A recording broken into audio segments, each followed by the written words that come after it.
kebetulan nih kan saya ini orangnya kan nakal. Jadi disuruh ngaji itu susah. Tapi aku bilang, ya Allah aku punya engkau. Aku punya Rasulullah. Dan itu sudah cukup buatku. Aku tuh dulu diingetin. Aku tuh ngefans sama Mick Jagger. Mick Jagger tak taruh di foto di kamarku gitu. Aku dandannya kayak Mick Jagger. Wah, gengget, no. Saya keluar gitu. Emak saya ketawa. Lele, kamu itu bukan Mick Jagger. Kue ku Opik.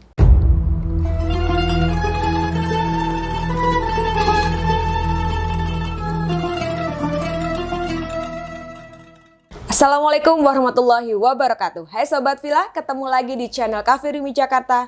Channel yang selalu memberikan wawasan-wawasan Islami dan tentunya mencerahkan. Bersama saya Amalia Muhammad. Kali ini kita spesial banget. Kita hadir di rumahnya, ketemu dengan bintang tamu spesial kita hari ini. Kita akan simak cerita perjalanan hidupnya, success story, dan yang paling penting adalah perjalanan spiritualnya. Yang semua terekam di dalam Rumicast.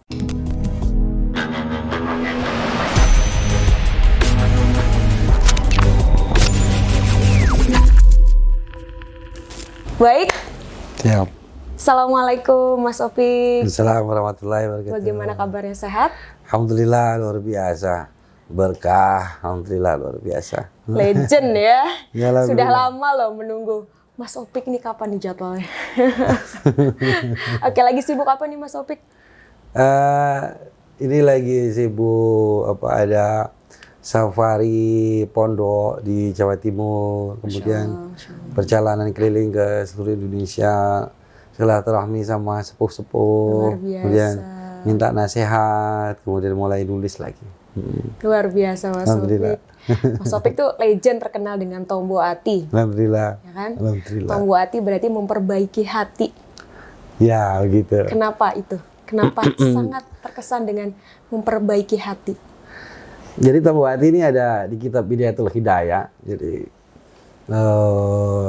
obat hati ada 5 perkara gitu. Yang pertama baca Quran, kedua sholat malam, kemudian berkumpul dengan orang soleh, kemudian puasa, kemudian zikir. Ini sebenarnya satu metode yang diberikan ya. Kalau ini juga ramai dahulu itu sama Sunan Bonang gitu, kemudian di era berikutnya sampai di Opik gitu ya. Alhamdulillah berkah gitu. Nah, tiba-tiba saya menyanyikan lagu ini, kemudian merubah nadanya sedikit gitu, tiba-tiba saya diapresiasi orang banyak gitu. Saya mulai menulis sejak tahun 88. Alhamdulillah diapresiasi itu tahun 2004. Jadi ada masa yang panjang untuk menemukan satu apresiasi dari masyarakat yang besar gitu.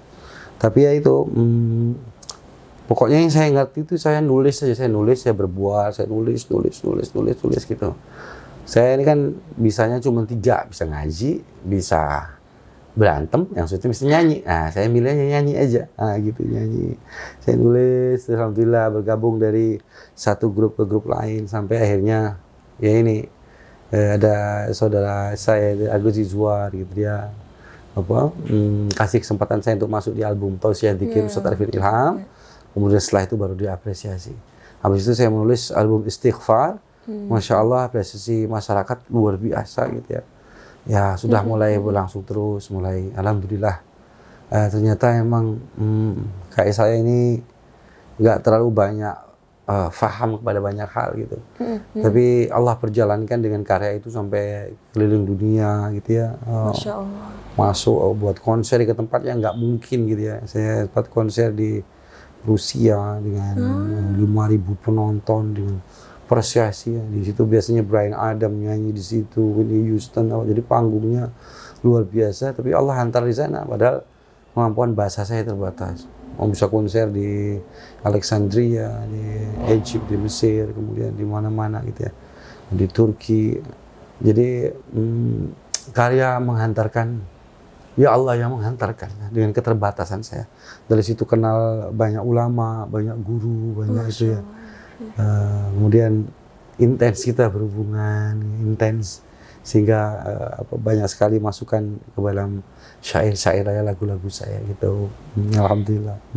Saya ingin tanya tentang metode Tombo Ati tadi. Saya sebagai metode Tombo Ati itu apakah dipraktekkan dalam kehidupan sehari-hari dan itu berdampak pada jiwa Mas Opik yang sekarang? Iya. Jadi ternyata itu semacam Tombo Ati itu metode yang gampang, mudah tapi ampuh. Tiba-tiba kita baca Quran dan maknanya.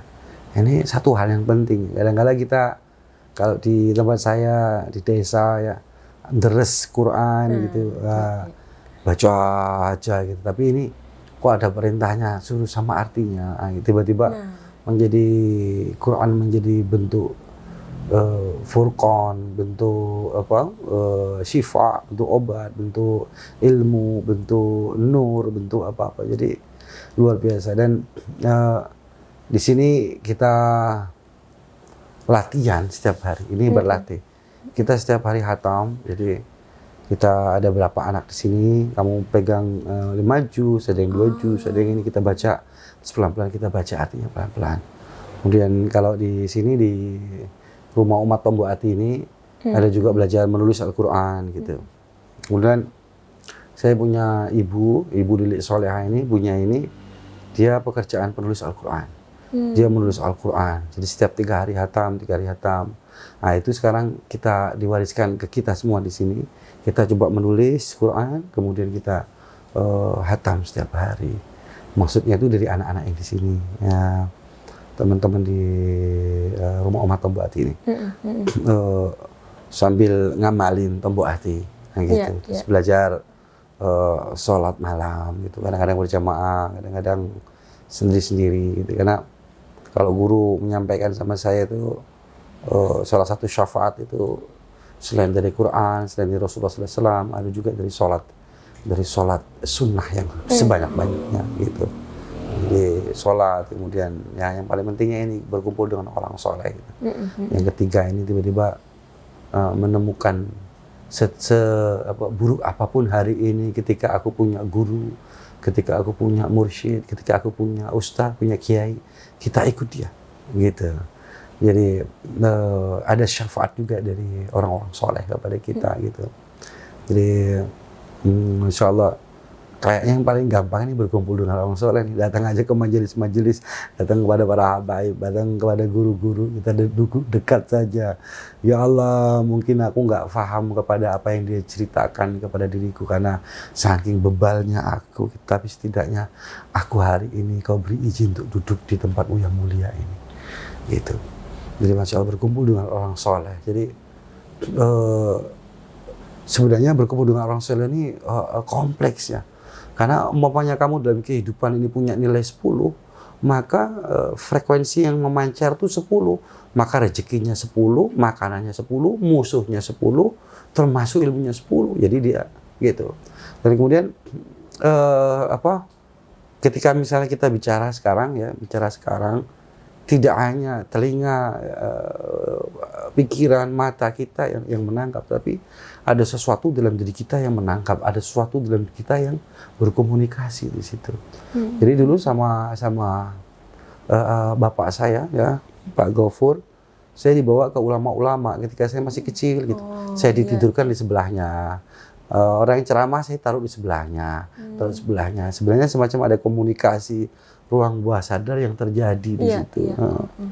Sama juga guru juga bilang, aku nggak bicara sama kupingmu, aku nggak bicara sama pikiranmu, aku bicara kepada sesuatu di dalam dirimu yang nanti suatu saat kamu akan paham. Nah gitu. Jadi masya Allah ini menjadi Tombo Ati yang nomor 3, berkumpul dengan orang soleh. Kemudian puasa gitu ya. Dan selain puasa yang wajib, ada puasa sunnah yang perlu kita kerjakan. Jadi aneh, puasa ini satu metode yang aneh. Puasa itu, kok aku ketemu waktu itu zamannya hardcore gitu ya. Ada orang-orang yang nyembah setan kuburan, itu puasa juga. Aku heran, wah ini kok puasa ini kok antik sekali. Terus aku menemukan juga satu gitaris dunia gitu ya. Sebelum dia rekaman, dia puasa 40 hari. Nah ini apa? Ternyata gini, puasa itu ternyata mengaktifkan ruang ya di dalam kita lebih besar dari unsur jasad yang kita punya gitu. Jadi meminimalisir unsur dari badan sehingga X besarnya dominan. Sehingga apa yang dititipkan Allah dalam diri kita itu dominan. Jadi puasa. Jadi suasana puasa ini jadi mematikan, ngurangin enak, ngurangin jima, ngurangin makan, ngurangin tidur, ngurangin apa. Jadi ruang X-nya itu lebih dominan daripada ruang jasadnya. Gitu. Kemudian zikir, ya. Zikir malam, zikir pagi, zikir siang. Jadi dari mana kamu tahu bahwa Allah itu sayang sama kamu? Dari mana kamu tahu bahwa Allah itu ingat sama kamu? Dari ketika kamu mengingatnya. Sebenarnya ketika kamu mengingatnya, ketika kamu dimudahkan mengingatnya. Karena ada satu hal yang ketidakberdayaan diri sebenarnya kepada amalia-amalia, kecuali ketika Allah mudahkan sendiri kita beramal gitu. Kita lupa bahwa hari ini kita diizinkan untuk syahadat. Kita lupa bahwa hari ini kita diizinkan mengucap namanya yang agung, subhanallah, alhamdulillah, wallahul akbar. Ini sebenarnya ini karena Allah. Karena tanpa itu kita nggak bisa. Jadi kemurahan dari Allah kita berzikir. Kemurahan dari Allah kita bisa menyebut namanya.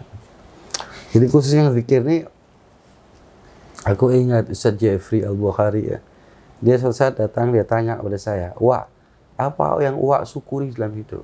Saya bilang, "Ustaz, ketika Allah izinkan lidah saya yang sering dusta ini, lidah saya yang sering bohong ini, mengucap la ilaha illallah Muhammadur Rasulullah, ini sudah karunia yang tiada tara. Apalagi sampai saya diizinkan sholat 2 rakaat, apalagi sampai diizinkan sholat 5 waktu berjamaah, apalagi diizinkan menyentuh Al-Quran, apalagi sampai menawat ayat ini, karunia yang luar biasa. Apalagi dimudahkan untuk sholawat, Masya Allah. Itu luar biasa kalau kita memahami satu hal tentang zikir, itu luar biasa. Ya, sementara ini sifatnya zahir, sifatnya lidah saja, sifatnya pikiran saja, sifatnya langka, sifatnya banyak jumlah, ini nggak apa-apa, nggak masalah. Pelan-pelan nanti Allah akan tunjukkan banyak hal di situ. Jadi yang nomor 5 zikir, ya zikir. Baca Quran, kemudian tahajud, kemudian berkumpul dengan Allah, puasa, dan zikir. Ya. Dan metode itu juga diajarkan kepada anak-anak asuh yang ada di Tomboati ini ya Mas? Ya, ada kendala nggak tuh ngajarin ke anak-anak 5 metode itu? Ya itu kan sebenarnya kalau dikerjain sehari ya bisa, sekali ya bisa. Yang susah itu istiqomah. Iya. Yang susah itu istiqomah. Jadi syaratnya amalan itu istiqomah. Lebih dari 1000 karomah. Jadi ketika mampu melakukan berapa atau ditarget, mungkin nggak ya saya 40 hari ini setiap hari khatam gitu. Maksudnya satu tim ya gitu. Mungkin nggak ya saya selama 40 hari ini sholat di belakang imam gitu, istiqomah gitu ya. Nah, itu yang mahal, itu yang istiqomah, terus latihan, bahkan kalau bisa sampai seumur hidup gitu. Ya proses,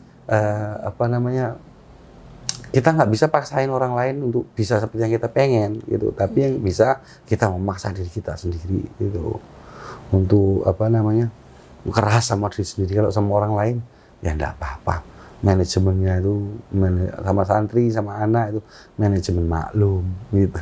Jadi dimaklumi gitu. Kalau Tomboati itu kan berarti artinya mengobati hati. Obat hatinya.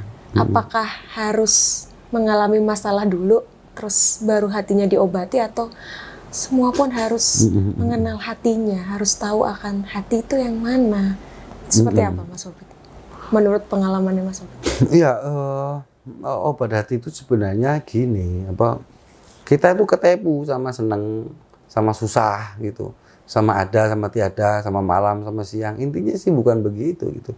Intinya ketika kamu praktek ini, obat hati, tombok hati ini, kamu nantinya akan dibawa ke satu suasana. Bukan lagi malam, bukan lagi siang, bukan lagi enak, bukan lagi nggak enak, bukan lagi susah, bukan lagi seneng. Tapi kamu dibawa satu kondisi di mana seperti apa wajahmu hari ini di hadapan Allah ketika aku mendapat kesukaran. Seperti apa wajahmu hari ini ketika aku mendapat kesenangan gitu.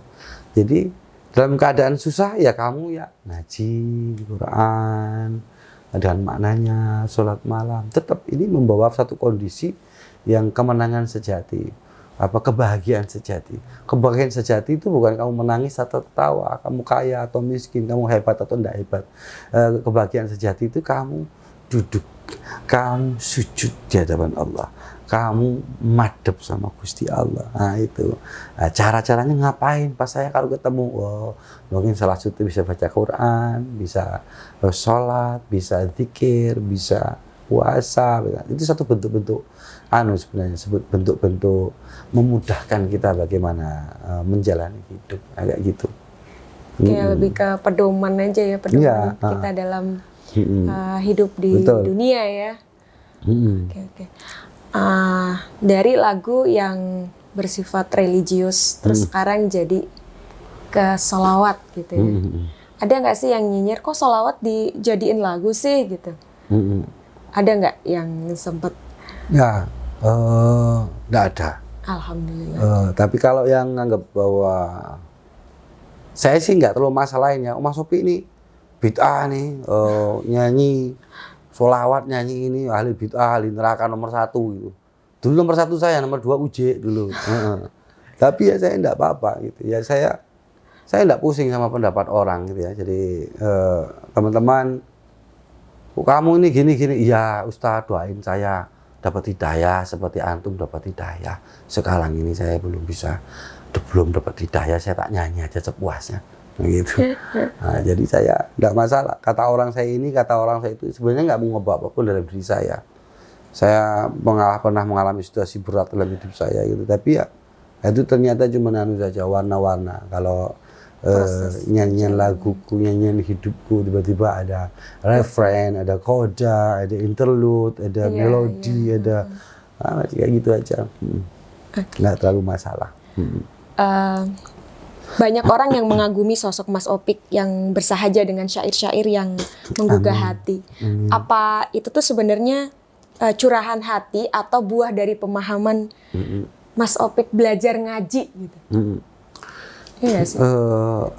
Gini, kalau urusan ngaji itu gini, ada yang ngaji kitab, ada yang ngaji diri, ada yang ngaji alam, ada yang ngaji ini. Nah kebetulan ini kan saya ini orangnya kan nakal, jadi disuruh ngaji itu susah. Jadi saya tiba-tiba disuruh ngajinya ke tempat lain gitu ya. Saya mengaji di jalanan, bagaimana saya memahami diri saya di hadapan Allah. Saya coba memahami hidup saya, hidup yang Allah kasih dalam hari-hari saya ini. Jadi saya meraba, alhamdulillah ya punya guru. Jadi apa-apa ada bercermin lagi sama guru. Guru bener enggak jalan saya? Wis bener jalan. Nah, gitu. Bagaimana menemukan Allah? Saya ya ini mungkin orang sudah banyak dengar ya, tapi saya selalu ingat ibu saya gitu. Bagaimana setiap kesalahan saya ibu saya paham gitu. Ibu saya berusaha mengerti gitu. Yang saya pernah cerita, saya melukis kucing gitu. Kucing saya ini saya pelitkan sama ibu saya. Ibu saya terkejut, kok bisa nggak ada kucing model kayak gini? Kok bisa bentuknya kok kayak gini gitu? Wah tapi bagus, unik nih. Belum ada kucing yang seperti kamu gambar. Keren ini gitu. Aku pikir kenapa mak ya kok gitu? Padahal gambar kucingku ini setelah lama aku amati nggak sama kayak kucing. Ini kayak apa? Nih? Kayak ular sawah apa kucing gitu. Tapi mak saya tetap apresiasi sama saya. Jadi di situ aku menemukan Allah. Bagaimana Allah yang dia punya cinta lebih besar dari ibu saya. Jadi saya pede, ya Allah, inilah aku hari ini dengan mungkin cinta yang sangat sederhana yang ingin persembahkan kepadamu. Ini aku ya Allah dengan keadaan yang begini. Tentu perasaan saya, Gusti Allah punya cinta lebih besar dari ibu saya. Tentu Allah itu akan apresiasi saya gitu. Jadi bahkan dengan hidup saya yang berantakan gitu, hidup saya yang istilahnya kan melewati batas-batas di masa lalu gitu. Tadi saya tetap pede gitu ya. Ya Allah terima kasih atas dosa yang aku alami gitu. Jadi aku menemukan Engkau yang Maha Pengasih, Maha Penyayang. Kalau aku enggak dosa, tentu aku enggak menemukan Engkau gitu. Ini karena dosaku ini juga. Mungkin juga ini bagian dari rencanamu. Sehingga aku menemukan engkau yang maha pengasih, maha penyayang. Jadi gitu. Nah, selalu saya bilang, tekali sama batin. Mungkin hari ini aku bukan siapa-siapa. Tapi aku punya engkau ya Allah. Aku punya engkau ya Rasulullah. Gitu. Sama ketika di suatu saat yang mungkin menegangkan ya. Situasi di Gaza, ketika saya di Gaza, saya bilang, saya bisa apa hari ini? Saya nggak bisa apa-apa. Tapi aku bilang, ya Allah aku punya engkau. Aku punya Rasulullah. Dan itu sudah cukup buatku. Gitu. Jadi itu saja. Lain-lainnya semuanya serba terbatas. Tapi mungkin kata orang, saya ini kepedean gitu. Dulu saya dipanggil Gito, Gusti Ireng terlalu optimis gitu. Saya optimis sama Gusti Allah karena saya yakin bahwa Gusti Allah itu cintanya lebih dari emak saya, cintanya lebih dari bapak saya, cintanya lebih dari siapapun dalam hidup saya. Pasti dia apresiasi, pasti dia pasti diampuni saya, pasti gitu.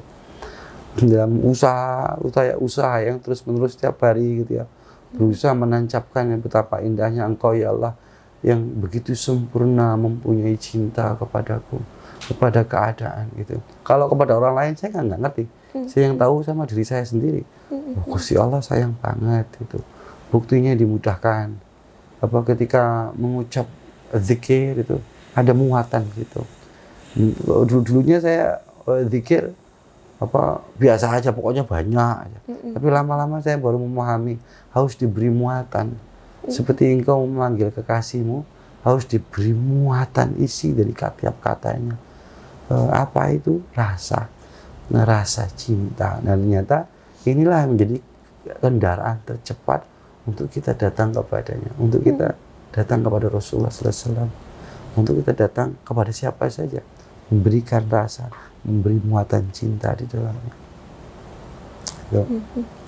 Nah, sedikit flashback dulu, mungkin dari kecil Mas Opik udah menyantren gitu ya, sampai akhirnya pada saat yang sekarang ini itu kan sudah berbagai macam ulama, bahkan guru gitu ya. Enggak gitu, aku nakal, aku nggak mau ngaji. Aku dari dulu nggak mau ngaji, karena kalau aku ngaji aku harus kerjakan. Kalau aku baca ilmu aku harus kerjain. Kalau aku baca buku aku harus kerjakan, maka aku nggak mau ngaji. Aku tinggal di jalanan saja. Aku merdeka, nggak usah punya ilmu, berarti nggak ada kewajiban gitu. Kalau orang pintar, dia punya ilmu banyak, ngerti ini, ngerti itu. Kalau dia melanggar kena dosa, tapi kalau nggak tahu saya nggak kena dosa. Gitu. Nah, jadi aku cuek aja, aku nggak mau belajar. Aku liar hidupku, aku biarin. Aku nggak mau ngaji, udah biarin. Mau ngaji nggak mau, gitu. Aku mau begini aja. Nanti kalau aku tahu, aku punya konsekuensi untuk aku mengerjakannya. Nah di situ aku membaca banyak hal. Wah, berarti masuk neraka nih banyak dari para ulama nih.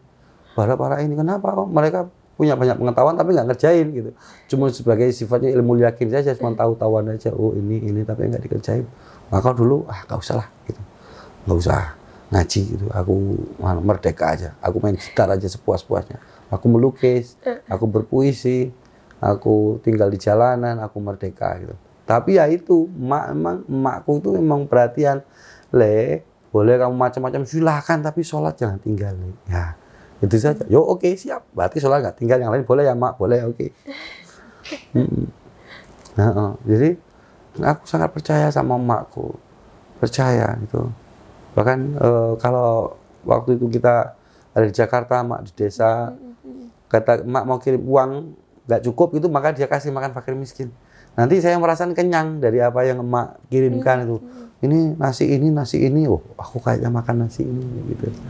Dulu orang-orang manggil saya bukan Opik Tombo Hati, tapi Opik anak ibu. Nah, gitu. Karena ada kedekatan yang luar biasa sama ibu. Nah terus sampai akhirnya Mas Opik belajar ngaji itu momen apa? Itu kan bandel nih, terus sampai jadi ketemu. gini, orang keliru menafsirkan ngaji. Dipikirnya ngaji itu cuma ngaji kitab, gitu. Ngaji buku gitu. Sebenarnya enggak. Jadi ngaji itu semuanya. Bahkan kepada seluruh kejadianmu itu adalah ayat-ayat yang nyata yang diberikan Allah kepada hidupmu. Jadi jangan salah. Orang yang katanya itu berternak lele, jangan-jangan dia punya hikmah yang banyak di situ. Makanya nggak boleh, kan gini, orang belajar silat, kemudian dia ngeliat orang lain kayaknya lemah gitu. Nah, itu keliru, belum tentu gitu. Hanya orang belajar ini kayaknya mondok, kayak ini belum tentu yang nggak mondok itu nggak hebat. Nah, gitu.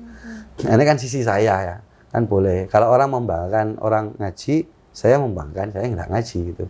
Nggak ngaji tapi sebenarnya ngaji, tanda kutip gitu ya.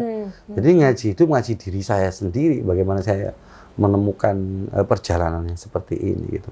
Nah, baru setelah itu mulai ada yang, Mas coba kamu baca ini. Nah, baca ini baru saya baca, saya mau belajar mulai ini. Terus ketemu baru datang kepada guru-guru, yai saya diajarin. Gitu, ada prosesnya ke situ. Dulu saya nggak mau. Nah, baru masa-masa udah ketemu ulama, oh ini. Jadi match antara perjalanan ketika saya membaca alam, membaca diri, membaca ruang, membaca keadaan, membaca tangis saya, membaca sepi saya, membaca luka saya. Match, oh ini jawabannya ada di kitab, gitu. Proses next. Nah, sekarang kan banyak nih album Mas Opik yang sudah selawat gitu ya. Apakah album selawat tersebut itu efek dari Mas Opik sering ngaji diri itu tadi? Ya, semua lagu saya ngaji diri. Semua lagu saya tentang cerita tentang diri saya. Pengalaman ya, lebih ke apa yang dilihat, apa yang dirasakan, apa yang curhat saya sama Gusti Allah, curhat saya sama Rasulullah gitu. Lebih kepada diri. Makanya saya nggak bawain sholawat yang dibawakan di hadroh atau apa. Saya berpikir saya ingin mengungkapkan cinta saya kepada Rasulullah dengan cara saya sendiri gitu. Engkau cahaya menerangi kelam dunia, engkau pelita dalam gelap jiwa, engkau kekasih yang ditambah setiap wajah, engkau Muhammad ya Rasulullah. Bahkan waktu saya di Raudhah di dekat makam Nabi, saya nyanyi aja gitu, engkau cahaya gitu. Jadi ada apa ya, saya merdeka gitu, nggak harus pakai tekstual yang ada di kitab ini. Saya pengen ucapkan cinta saya. Cara membawakannya juga nggak terlalu Arabic, jadi modern. Ya Nabi salam alaika ya Rasul salam alaika ya Habib salam alaika salawatullah alaika. Jadi pengen dengan versi saya, karena begini cara kita mencintai sesuatu itu masing-masing itu berbeda. Nggak perlu seragam, harus seperti partai-partai apa. Nggak usah.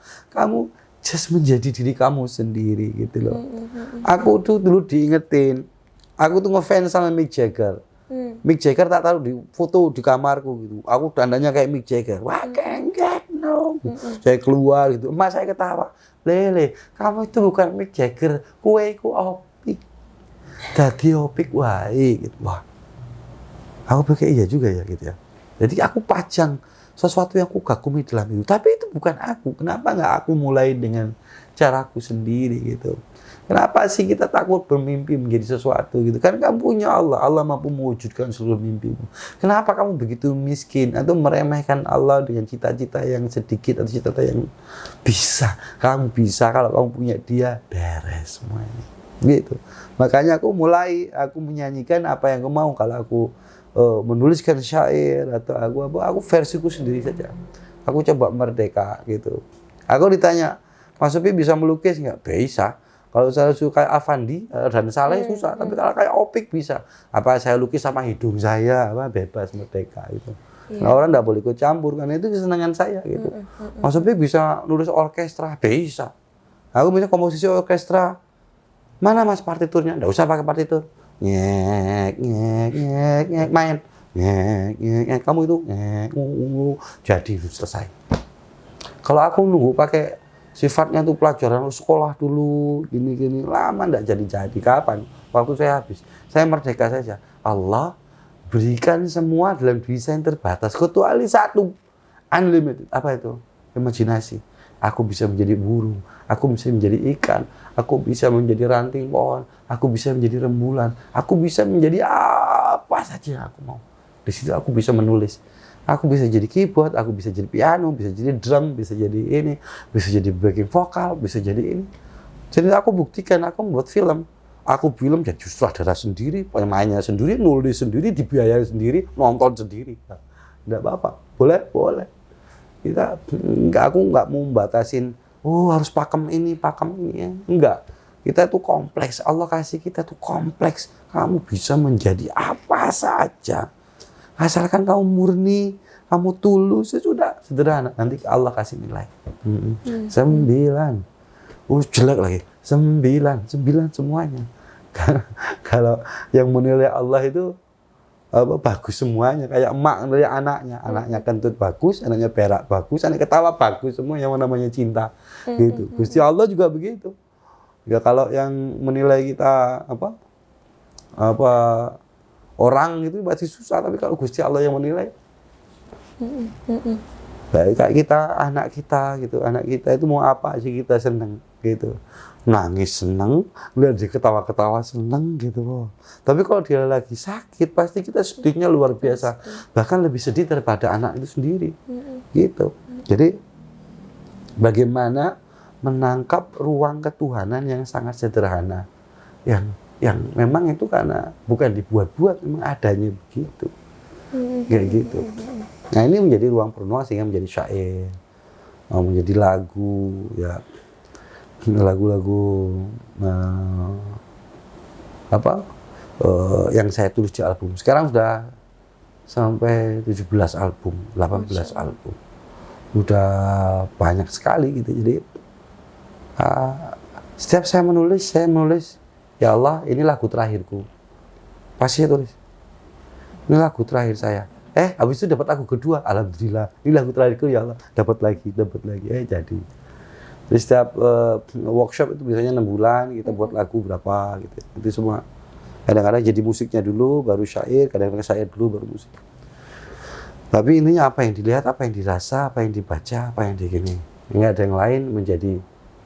Kalau di Jawa itu pengiling-iling, ini menjadi pengingat untuk saya sendiri. Jadi lagu itu adalah nasihat buat saya sendiri, yang lainnya bonus. Saya menulis cerita, saya menulis satu kisah, saya menulis satu peringatan kepada diri saya sendiri. Jadi kalau itu sifatnya sholawat yang membahagiakan, maka itu saya harus orang pertama yang bahagia.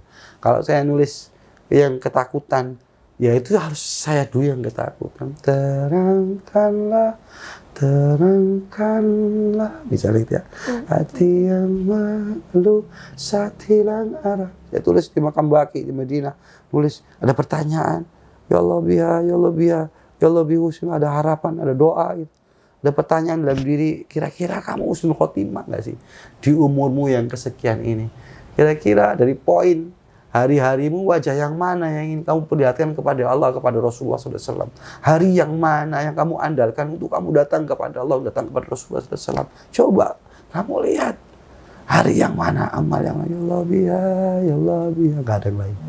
Ternyata aku menemukan ibadahku itu nggak layak semuanya. Sholat nggak layak, wiridan nggak layak, ngaji nggak layak. Tapi alhamdulillah saya satu saja yang mudah-mudahan air mataku ini masih laku sama Gusti Allah, mudah-mudahan air mataku ini masih laku. Maka banyak laguku itu banyak menangis, banyak ruang kesedihan yang mendalam. Aku tulis, ya Allah, betapa tidak layaknya cintaku kepadamu, betapa tidak mungkinnya.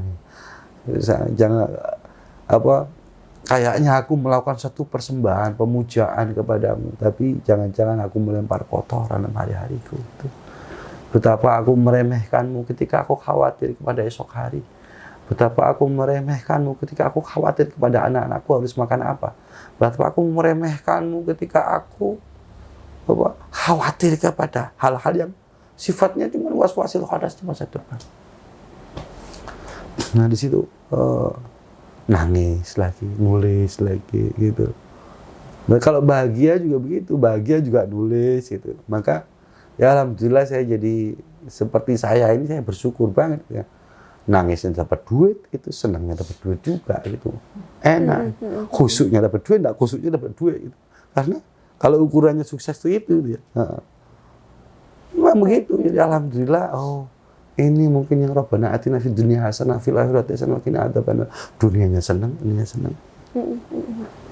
Terus meraba, hati saya tuh meraba, terus jatuh bangun ya. Lagi-lagi menemukannya. Semakin engkau dekat, semakin engkau menemukan ketiadaan dalam dirimu. Semakin khusus, semakin kamu menemukan ketiadaan dalam dirimu. Wasau, you are nothing. Bukan siapa-siapa. Gak ada yang dibanggakan, satupun tidak ada. Sholat, masa saya mau banggain sholat saya yang berantakan, wudhu aja tidak serius gitu. Masa saya mau membanggakan sedekah-sedekah yang kecampur sama ria. Masa saya membanggakan hal-hal yang ini? Insya Allah. Kalau bukan karena rahmatnya, pasti tidak selamat. Kalau bukan karena cintanya yang maha sempurna, tidak selamat. Nah ini lagu-lagu menjadi pengingat untuk saya memahami diri saya sendiri. Itu. Jadi pengalaman spiritual ya dalam lagu-lagu tersebut juga ada ya. Nah, semuanya, semuanya. Pada saat menulis lagu-lagu yang bertemakan sholawat itu ada kejadian unik nggak? Misalkan tiba-tiba dapat hadiah rambut itu ya? Ya, itu yang tidak bisa diduga-duga gitu. Saudara saya Mas Muksin itu. Nah, itu waktu itu saya dibawakan, itu saya doa sama Allah, ya Allah diizinkan saya punya juga kayak Mas Muksin gitu. Oh boleh gitu, alhamdulillah gitu. Nah, jadi aku alhamdulillah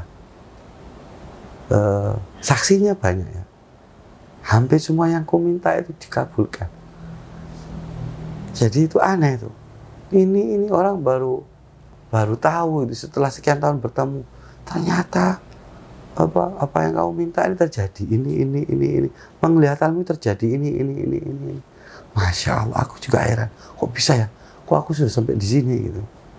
Terus aku ingat emakku lagi. Emakku juga begitu. Emak itu kalau menulis doa gitu. Jadi doanya ditulis. Nomor 1, nomor 2. Kalau ini belum dikabulkan nomor 3 misalnya. Ya Allah nomor 3 belum ya Allah gitu. Misalnya emak menulis di Masjidil Haram di depan Rukun Yamani. Dia tulis doa tentang Opik 16 Maret. Saya baru ketemukan ketika dia meninggal tulisan itu.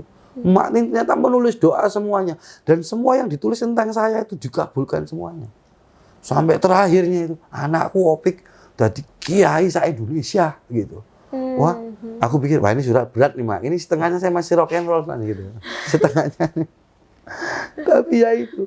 Semua yang ditulis itu pasti diminta. Setiap malamnya ketika dia tahajud itu, nomor 1 ya Allah belum, nomor 2, nomor 3, nomor 4. Nah, ini juga mungkin bisa jadi satu metode untuk kita semua. Jadi kita doa ditulis kemudian diminta lagi. Katanya ini mustajab, berarti akan terjadi. Kayak gitu, insya Allah. Jadi di sini sudah ada hadiah ya rambut Rasulullah yang sudah Mas Opik punya ya dan Mas Opik jaga. A gift. Iya ya. Nah, insya Allah. Seandainya ada orang yang mau ziarah gitu ke sini, bisa nggak itu Mas? Iya, boleh gitu. Boleh ya.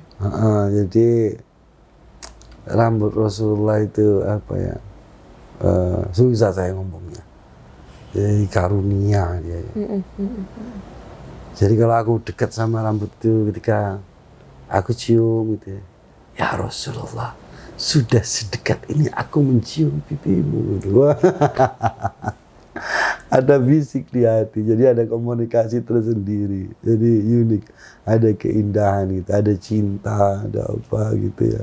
Ya mungkin mudah-mudahan gayung bersambut gitu ya. Tapi mencintai Rasulullah SAW itu sudah karunia, entah berbalas atau tidak gitu. Karena memang saking luar biasanya. Rasulullah SAW sebagai karunia yang paling nyata dalam kehidupan. Tiba-tiba saya dapat selebar rambutnya gitu ya. Wah, Masya Allah, itu luar biasa. Apa ya, pencapaian lah, kok bisa gitu loh. Wong saya ini, karena saya tahu diri saya sendiri gitu ya. Kurang ajarnya saya, nggak karu-karuannya saya gitu. Ketika mendapat itu, nggak layak saya nggak layak. Saya tidak layak gitu ya Rasulullah, saya tidak layak. Tapi ya itu buktinya sudah di tangan saya gitu. Makin itu makin merasa tidak layak gitu. Jadi apa ya, ada satu ruang emosional tersendiri saya kepada rambut Rasulullah di sini gitu. Seperti apa?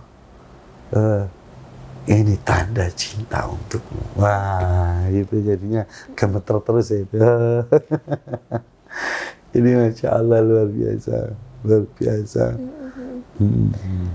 Ada nggak yang mempertanyakan itu kok bisa sih Mas Opik dapat rambut? Iya, semuanya nanya sanatnya semuanya. Bagaimana tuh apa? Ya. Jalurnya, sertifikatnya, atau mungkin keabsahannya gitu. Keabsahannya dari Dewan Ulama Thariqah Internasional yang Ankara gitu, yang di Indonesia ada guru juga gitu ya, Tuanku Alia Nafi ya. Jadi Masya Allah dari beliau wasilahnya ya, dari Mah Muksin pertamanya ada sahabat saya itu. Dia terus ketemu Syekh, terus ketemu sana. Ajaib dia. Terus dapat rambut dari saya ke Turki, kemudian diberikan gitu ya. Jadi ada tulisannya seumur hidup. Jadi kalau saya mati mau dibawa lagi ke sana. Gitu. Ya wallahu a'lam gitu. Wallahu a'lam bishawab gitu ya, bahwa saya apakah nanti bisa sampai lama memiliki rambut ini. Saya kalau ngomong rambut Nabi itu agak mulai tapi memang begitu gitu loh. Banyak para habaib yang kesini, biasanya juga dari Sumatera, dari Malaysia, dari Makassar, setelah ziarah Wali Songo mampir sini gitu. Banyak teman-teman dari ulama-ulama sepuh gitu, apa yang majdub, apa yang biasa atau yang anak-anak, semuanya itu seakan-akan menjadi tamu-tamu Rasulullah di sini gitu. Dia tumpahkan cintanya gitu. Saya dari jauh lihat, ya Allah, Masya Allah gitu, mudah-mudahan jadi asbab hidayah untuk semuanya gitu ya. Nah, kita kan ilmu ndak punya, mau ngajarin orang itu, ngajarin diri sendiri susah, apalagi ngajarin orang. Terus ada orang yang terinspirasi oleh satu keadaan, terus dia lebih cinta, lebih beriman, lebih baik lagi hidupnya. Ini sudah karunia yang luar biasa. Ada nggak sih perbedaan ketika Mas Opik belum mendapatkan amanat rambut Rasul dengan sesudah mendapatkan amanat rambut Rasul? Ada nggak perbedaannya dalam kehidupan Mas Opik sendiri? Saya gini loh, kita itu kayak handphone yang canggih gitu. Cuman sama kita cuman buat main Tetris, tutut. Hal yang canggih lain nggak dimainkan gitu. Jadi ketika kita berdekatan dengan rambut Rasulullah ini, ada semacam frekuensi yang memberi pin, kode untuk kita membuka akses untuk ke tempat-tempat lain. Gitu. Jadi saya pikir ilmu itu sebenarnya sudah ada di dalam diri kita. Nah, suatu saat dia muncrat atau nuzul. Ada pemicunya, bisa guru, bisa keadaan, bisa mursyid, bisa juga penjahat, bisa juga apa saja. Tiba-tiba ruang itu muncul.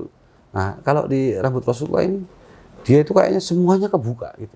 Jadi secara perasaan saya sih ya, perasaan saya lebih cerdas 2000% gitu, cerdas sekali. Jadi kalau menulis cepat, saya bisa menuliskan banyak hal dalam hidup saya, luar biasa. Itu, tapi kadang-kadang kalau seandainya dia semacam pemancar yang mengeluarkan satu frekuensi, kita harus di channel yang sama gitu. Misalnya ini ada radio, ya ada radio muter tentang berita cabai keriting naik gitu. Walaupun kamu di depan pemancarnya, kalau frekuensi kamu nggak sama, kamu nggak dengar. Walaupun kamu di dalam salaman ngopi sama dia, kalau kamu nggak di frekuensi itu, kamu nggak akan tahu bahwa cabai keriting naik. Gitu. Jadi pertama harus bangun frekuensinya. Jadi kamu ngerti kabar-kabar. Nah, itulah baru terbuka di ruang-ruang itu. Jadi Ini satu lembar rambut kekasih Allah. Rambut kekasihnya Allah. Ini berarti ada cinta yang besar di sini. Kalau satu lembar rambut ini sedikit, sedikitnya Gusti Allah itu besar sekali dibandingkan banyaknya kita. Jadi sedikit ini ada yang memancar luar biasa. Yang itu tiba-tiba menjadi semacam apa ya? Ada aliran gelombang elektromagnetiknya. Nanti kalau saya ngomong ada keberkahan yang banyak yang masuk, nanti jangkain bid'ah atau ngomong apa. Ini gelombang elektromagnetik yang tiba-tiba mempengaruhi kita untuk kita jadi lebih baik gitu. Untuk menjadi sesuatu yang lebih khusyuk, lebih apa kayak gitu. Ada bedanya dan bedanya luar biasa. Kita tarik dengan menyamakan frekuensi. Bagaimana caranya? Ada tipsnya mungkin? Ya kuncinya satu, kalau Quran jelas menyebutkan la yamassuhu illa mutahharun, tidak bisa menyentuhnya kecuali orang disucikan. Berarti ada proses. Ya ini kesucian ini apa? La yamassuhu illa mutahharun. Jelas berarti hanya yang suci bertemu dengan yang suci gitu. Gusti Allah suci, Kanjeng Nabi suci, Al-Quran suci, hanya orang yang suci yang mampu menyentuhnya gitu. Saya bukan ngomong saya suci loh, enggak sama sekali. Maksudnya itu ini konsep di itu harus yang senyawa, satu frekuensi baru bisa ketemu. Gitu. Kalau kamu mampu menyamakan itu, istilahnya bagaimana kita ngajarin kita untuk nggak punya dendam, nggak punya benci, nggak punya apa gitu. Bagaimana kita ngajarin kita selalu apa dalam keadaan bersih dari hadas, menjaga pakaian, menjaga badan, menjaga pikiran, menjaga hati, menjaga langkah terus gitu. Isinya itu apa namanya? Isinya itu bersih gitu. Ya, insya Allah nanti masuk di frekuensi itu. Tapi kayak gini juga mungkin ada orang yang nggak setuju juga ya. Tapi kalau saya kan saya yang ngalamin gitu kan, ini harus apa yang harus dibangun, cara menatanya gini sampai ketemu di frekuensi itu gitu. Diperlukan apa tuh, berarti sholawat ya, tombol hati tadi ya termasuk ya? Iya. diperlukan ya. Kendaraan paling cepat tuh ada rahasianya. Kendaraan tercepat masuk frekuensi itu cinta. Ya. Kamu cinta kepada dia, kamu rindu, kamu kangen sama dia, gitu. Kamu pengen bertemu. Nah, berbeda, ada rasa yang berbeda, gitu. Kamu bisa bedakan. Orang nggak percaya sama omongan frekuensi ini, tapi buktinya dia kalau jalan ada putih-putih, nung, pocongan dia kabur, gitu. Atau ada waduh kuntilanak nih, waduh apa nih, gitu. Sama itu dia percaya, tapi frekuensi ini tidak percaya. Sama, ini frekuensi ini seperti itu, ada rasa. Kalau yang itu ditimbulkan takut, yang ditimbulkan ini ketemu macan itu ada rasa getar itu. Nah, ini sama, tapi ini yang muncul cinta. Cinta diaktifasi kepada seluruh instrumen dalam ruang rohani kita untuk muncul gitu. Nah, tapi kalau ini nanti ngobrolnya panjang banget, bisa 3 malam ini kalau ngobrol ini masalah itu. Tapi Masya Allah, kalau kamu menemukan dia, beres semuanya. Indah sekali, indah. Kok bisa ya katanya sholawat itu bisa pahalanya besar sekali. Kok bisa kok sedikit orang sholawat? Kok enggak banyak orang yang sholawat? Jangan-jangan Allah nggak mau sama dia. Karena konsekuensi dari sholawat, sekali saja Allah harus sholawat sama dia 10 kali. Konsekuensinya itu. Konsekuensinya dia ahli surga. Karena yang masukkan kita ke surga itu adalah rahmat Allah. Yang dengan sholawat dapat 10 rahmat. Gitu. Kalau orang susah sholawat berarti itu udah, berarti alamat gitu. Aku nggak jemput lah, cuman alamat aja gitu. Tapi betapa indahnya kita bila dalam hari-hari kita muncul itu kecintaan itu. Karena setiap kita adalah calon bangkai, dan setiap bangkai yang dibangkitkan dia akan dibangkitkan bersama dengan orang yang dia cintai dalam hidupnya. Alangkah indahnya bilang kau nanti dibangkitkan bersama Rasulullah SAW. Hari ini mungkin orang santai-santai sama Rasulullah biasa saja, nggak ada pengaruh. Tapi nanti di padang mahsyar dia akan mencari-cari Rasulullah. Ya Rasulullah, di mana engkau? Ini aku umat. Akan menjerit-jerit untuk aku menjadi umatnya Kanjeng Nabi. Saking luar biasa. Bahkan Nabi Musa alaihissalam rela menanggalkan kenabiannya untuk dia menjadi umatnya Nabi Muhammad. Tapi tidak bisa. Dan mungkin kalau rasa itu terjadi sama Nabi Musa, Nabi yang lain juga pengen. Andaikan aku boleh jadi umatnya Nabi Muhammad itu. Pengen. Hanya satu aja Nabi Isa yang boleh kan gitu. Nah kita ini sudah procot lahir sudah jadi umatnya Nabi Muhammad, diadzani dia apa? Ya kelakuannya kurang ajar kan gitu. Tapi ya itulah insya Allah by proses gitu ya. By on proses. Katakanlah hari ini kita berantakan, tidak karu-karuan. Ingat on proses, siapa tahu minggu depan kita jadi orang soleh, siapa tahu. Jadi nggak boleh putus asa gitu. Mas Taufik, sharing buat ini dong, sharing spiritual buat milenial dong. Ya buat adik-adikku, anak-anakku. Jadi Masya Allah luar biasa. Ini zaman yang luar biasa. Kita di mana-mana bawa handphone semuanya. Jadi sifat egosentris yang luar biasa gitu. Tapi jadikan alat-alat gadget kita itu untuk kita jadi lebih baik lah gitu. Dan ingat ya sama kita juga ngalamin masa lalu ya. Ingat satu hal bahwa senajis apapun hari ini, seburuk apapun, sehitam apapun dirimu, masa depan kita masih suci. Kita masih bisa melukis keindahan-keindahan di 2 menit ke depan. Kita bisa melukis amalia yang banyak 2 menit ke depan gitu ya. Dengan masa lalu hapus semuanya. Ingat seburuk apapun, sehitam apapun, masa depan kalian masih suci. Masih bisa kamu berbuat sebanyak-banyaknya. Masih ada kesempatan tuh Allah datang mencintai kamu dan Rasulullah menemukan kamu dalam hari-hari. Jadi Masya Allah luar biasa. Pokoknya harus pede. Kalau kamu berdosa, ingat seandainya dosa dari zaman Nabi Adam sampai hari kiamat dikumpulkan jadi satu, tentu ampunan Allah lebih besar lagi. Tentu maaf Allah lebih besar lagi. Jadi jangan khawatir. Ini kita punya Tuhan luar biasa. Gusti Allah luar biasa. Jadi jangan putus asa. Nggak boleh putus asa. Kenapa nggak boleh putus asa? Karena ketika engkau putus asa, engkau sedang menafikan Dia yang maha mampu mengubah dirimu jadi lebih baik hari ini. Jadi kayak gitu. Insya Allah. Baik, terima kasih Mas Taufik atas wejangan-wejangannya yang super mencerahkan untuk kita. Kita minta puisinya dong untuk kenang-kenangan sebagai bahan refleksi nanti kita kaum milenial. Iya. Ya, gini, aku punya puisi. Ya Allah, ketika aku sampai di sini hari ini, Engkau tak pernah mengajakku bicara, berunding seperti apa wajahku hari ini. Menjadi ikan, menjadi burung, menjadi lautan, menjadi matahari, menjadi ranting kering, menjadi apa saja yang Engkau inginkan. Dan aku tak berdaya. Aku hanya menjalani apa yang Engkau tuliskan dalam hidupku. Ya Allah, sesederhana apapun cinta yang kupunya untukmu hari ini, inilah yang terbaik yang menjadi persembahanku untukmu. Terima kasih Mas Taufik atas puisinya yang super Alhamdulillah mencerahkan untuk kami semua. Sahabat Villa, itu tadi bincang-bincang kita dengan tamu spesial kita hari ini yang sangat mencerahkan.